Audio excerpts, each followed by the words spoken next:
नमस्कार दोस्तों, स्वागत है आपका हमारे इस चैनल चार जागेंद्र मिश्रा में।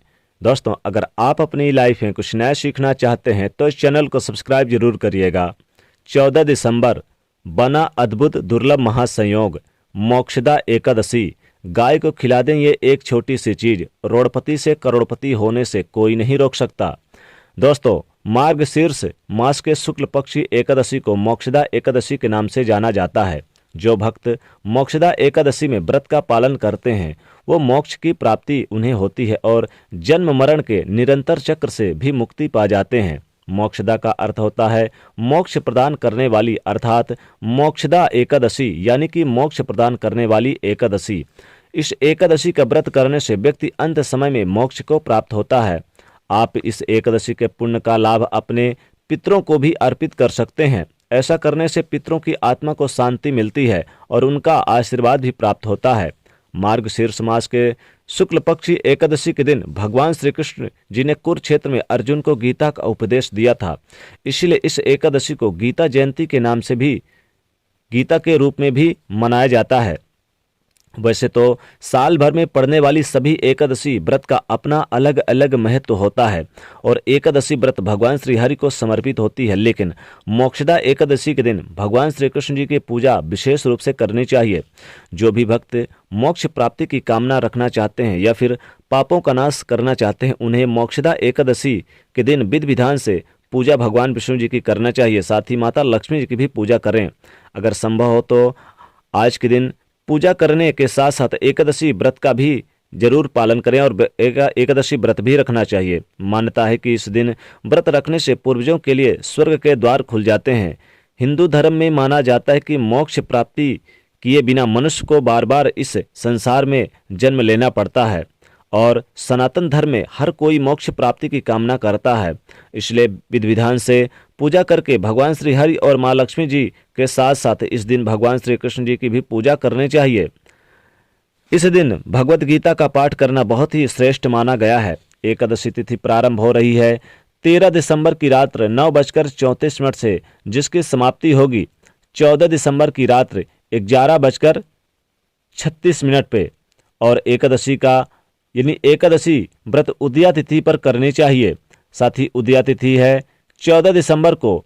14 दिसंबर मंगलवार को मोक्षदा एकादशी मनाई जा रही है और व्रत का पारण 15 दिसंबर को किया जाएगा। व्रत पारण करने का शुभ मुहूर्त 15 दिसंबर की सुबह 7:06 से सुबह 9:10 तक रहेगा और द्वादशी तिथि देर रात 2 बजे समाप्त हो जाएगी। अगर आप इस एकादशी का व्रत किसी कारणवश नहीं कर पाए तब आप इस दिन भगवान विष्णु और माता लक्ष्मी जी, भगवान सूर्य का पूजन अवश्य करें और पितरों की आत्मा की शांति के लिए गीता का पाठ अवश्य करें।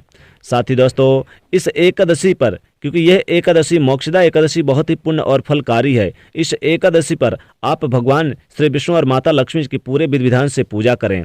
उन्हें आप पीले पुष्प, पीले वस्त्र और पीले फल, पीले चंदन अर्पित करें भगवान विष्णु जी को। तो वहीं माता लक्ष्मी जी को आप लाल पुष्प, लाल वस्त्र, लाल यानी फल अर्पित करें। दोस्तों, बता दें कि एक दीपक जरूर जलाएं पूजा करते समय। दीपक जला के पूजा पाठ करके फिर व्रत का संकल्प लें और फिर आप व्रत अगर नहीं भी कर पा रहे हैं तो भी कोई बात नहीं, पूजा पाठ करके ओम नमो भगवते वासुदेवाय मंत्र का जाप करें। फिर माता लक्ष्मी जी के भी मंत्रों का जाप करें, ओम महालक्ष्मी देवो नमो नमः। पूजा पाठ करने के बाद फिर आप क्या करें कि एक छोटा सा उपाय करें। इस उपाय को करने से भगवान श्री हरि विष्णु और माता लक्ष्मी की कृपा से आपके घर में सदैव धन धान की कृपा बरसती है। रोडपति भी बन जाते हैं करोड़पति। गरीबी घर का रास्ता भूल जाती है और आपके घर में पैसों की आमदनी बढ़ जाती है। नौकरी बिजनेस व्यापार अगर नहीं आमदनी हो रही, नौकरी नहीं लग रही, बिजनेस व्यापार नहीं चल रहा, या फिर आपके घर में संतान की प्राप्ति नहीं हो रही, या अनेक प्रकार से कष्ट झेल रहे हैं, विपदाओं का, कष्टों का सामना कर रहे हैं, तो आपको इस मोक्षदा एकादशी के दिन एक छोटा सा उपाय जरूर करना चाहिए। उपाय करने के लिए आप क्या करें कि आप शुद्ध आटा ले लें। शुद्ध आटे में शुद्ध जल से आप उसे यानी कि गूंद लें और फिर उसमें से एक रोटी बना लें। एक रोटी बना के आप भगवान विष्णु जी के पास उस रोटी को लेकर आइए और एक बर्तन में थोड़ी सी हल्दी, थोड़ा सा गुड़ और थोड़ी सी मिश्री और थोड़ा सा घी रख दें।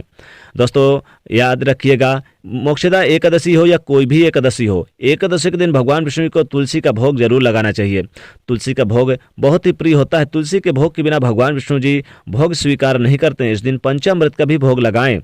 साथ ही दोस्तों, ये जो एक रोटी बनाकर आप लाए हैं, इस पहली ही रोटी लेकर आएं और पहली ही रोटी को आप भगवान विष्णु को एक थाली पे रख दें और एक थाली पे आपको गुड़ और हल्दी और थोड़ी सी शक्कर और घी रख देना है। फिर आप भगवान विष्णु जी के सामने पूजा आराधना करें, अपनी मनोकामना बोलें और इस रोटी पर गुड़, घी, थोड़ी सी हल्दी और ये जो आपने मिश्री रखा है, मिश्री इसमें रोटी में रख के चुपचाप आप जाकर गाय को खिला दें। गाय को खिलाते समय अपनी मन्नत जरूर मांगे, अपनी मनोकामना बोलें, अपने मन की बात जरूर बोल दें। जो भी इच्छाएं होगी जरूर आपकी इच्छाएं माता लक्ष्मी जी पूरी कर देंगी। आपके घर में सुख शांति बनी रहेगी, कभी भी धन की कमी नहीं होगी। तो आपको मोक्षदा एकादशी के दिन यानी रोटी पे गुड़, घी, हल्दी, एक चुटकी हल्दी डाल के और उसमें चाहे तो थोड़ा सा काला तिल भी डाल दें। दोस्तों, काले तिल डालने से पितरों को भी मोक्ष मिल जाती है और घर में सदैव सुख शांति बरसती है। तो रोटी में काला तिल, हल्दी और थोड़ी सी घी और मिश्री और गुड़ डाल के चुपचाप गाय को खिला दें तो विशेष लाभ होता है। रोड़पति भी बन जाते हैं करोड़पति। जी हाँ दोस्तों, अगर आप ये नहीं खिला पाएं तो कोई बात नहीं है, आप गुड़, काले तिल और घी से बने लड्डू भी अगर आप गाय को खिला दें इस दिन तो विशेष लाभ होता है, विशेष मनोकामनाओं की पूर्ति होती है। इस दिन आप हरी घास अपने दाहिने हाथ से जरूर खिलाएं। अपनी मन्नत को मांगते हुए आप एक छोटा सा प्रयोग आप और भी कर सकते हैं, जैसे कि थोड़ी सी घास ले लें, हरी घास होनी चाहिए। ध्यान रखिए, जो चारा होता है हरा घास, उसको लेकर उसमें थोड़ा सा काला तिल डाल लें, एक रोटी भी डाल लें अगर हो तो, और उसमें थोड़ा सा गुड़ डाल के, थोड़ी सी उसमें मिश्री डाल के और थोड़ी सी हल्दी की गांठ हो, गांठ वाली हल्दी होगी, थोड़ी सी आपको ले लेनी है और गाय को चुपचाप ऐसे खिला देना है। यकीन मानिए, छप्पड़ फाड़ के धन की बारिश होगी, जीवन में धन की कमी कभी नहीं होगी और भगवान विष्णु और माता लक्ष्मी की कृपा से सदैव धन घर में धन धान की बरसात होती रहेगी।